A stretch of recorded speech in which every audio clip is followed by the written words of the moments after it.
sais que tu es sur une scène de théâtre, on pourrait, je sais pas, improviser un texte. Tu connais un texte de théâtre?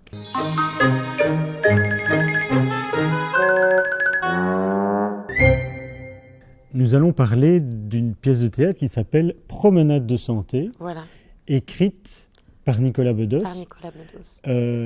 Mise en scène aussi au départ ou À la pas base, du à tout Paris, elle a été mise en scène par Nicolas Bedos, avec Mélanie Laurent et Jérôme Kirchner. Tu peux montrer que tu bois du vin rouge, Non, tu sais. non, justement, ne buvez pas les enfants, c'est pas bien. On sait que tu es alcoolique, nymphomane. Oui. Mm. Psychotique, paranoïaque, schizophrénique. J'ai une langue autonome. Oui, tout à fait. Oui.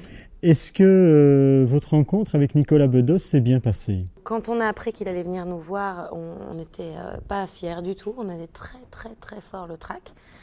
Et qu'en fait, c'est un type qui a bon goût parce qu'il nous a adorés.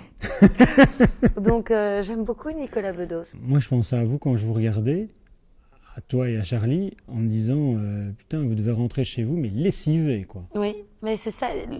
On voit que tu as du mal, en fait, après la dernière scène, à faire tes salutations. Oui. On voit que c'est dur, quoi. Tu es toujours dedans, en fait. C'est un peu l'émotion. Une fois que tu ouvres le robinet, parfois tu ne sais plus comment ben il faut oui, faire ben pour oui. l'éteindre. Et je ressens ça fort. Et je trouve que le plaisir de l'acteur sur scène, c'est, comme on le dit assez bêtement, mouiller sa chemise, mais c'est ça. C'est rare de trouver des textes qui soient à la hauteur de cet investissement qu'on a envie de donner. Un vrai vertige où pendant 1h30, on arrive presque à oublier qu'on est soi, ce qu'on n'arrive pas toujours à faire au cinéma. C'est pour ça que c'est bien d'alterner. C'est vrai. Tu as une double actualité, Oui. puisque tu es également à la...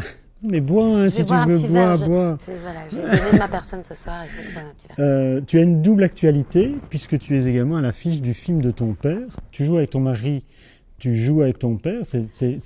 Ta vie est une histoire de famille? Oui. Alors, c'est quand même pas mal dans un CV de dire qu'on a une scène avec Rosanna Arquette, quand même. Oui, c'était chouette.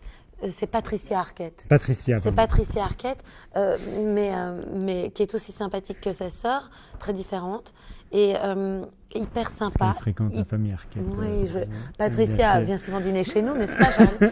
Non, mais en fait, ce sont des gens comme nous. Hein. Ah oui, bien sûr. Oui, il faut s'en rappeler. Parfois, quand on les rencontre, on est un peu baba comme ça, et puis après, certes, les vrais biens, les vrais chouettes, très vite, ils te renvoient justement cette simplicité et cette accessibilité qui te fait dire que voilà, les belles stars, les acteurs qui ont des belles âmes, ils sont tout simples comme nous. Alors, Vijay and I, c'est le nom du film. Oui. C'est un film belge. C'est totalement étonnant parce qu'on a l'impression de voir une histoire à la Woody Allen, je trouve. Ouais. Pour pouvoir financer ce film, à un moment donné, il y avait pas mal de... C'est toujours le cas, il y avait le Luxembourg, la Belgique, etc. Et puis il y avait le coup de foudre de Sam, mon papa, pour Moritz Bleibtreu. Et à un moment donné, il s'est dit, mais au fond, à New York, il y a pas mal d'immigrés, il y a des gens qui viennent d'un peu partout. Il est parfait bilingue. Il a fait d'ailleurs ses études à l'Actor Studio, je crois, à New York. Pourquoi est-ce que ce mec ne pourrait pas être allemand? L'important, c'est d'avoir un bon acteur, c'est d'avoir un acteur qui sache incarner ce personnage comme il le rêvait et comme il l'imaginait.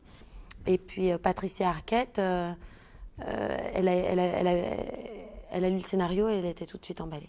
Je comprends parce que c'est un très très beau film, je trouve. Ouais. Bon, si ça vous a plu, n'hésitez pas à cliquer pour regarder notre vidéo. Tania, on cliquerait, non? On va cliquer. Et alors, n'hésitez pas à faire le 0800 944 44 pour réserver des places pour venir voir Promenade de santé. Et cliquez sur toutes les vidéos d'Instagram, évidemment. Oui, parce que sinon ça ne sert à rien. Si vous ne cliquez pas, il ne se passe rien. Qu'est-ce que ça fait de faire pleurer sa femme tous les soirs? Ça fait border. Qu'est-ce que ça fait de voir sa femme écarter les jambes devant un public tous les soirs? Faut finir par l'accepter. Tu sais, elle m'a dit, tu peux tourner Sharon Stone, mais alors j'écarte les jambes au théâtre. J'ai dit, bon, allez, d'accord, ok. Non.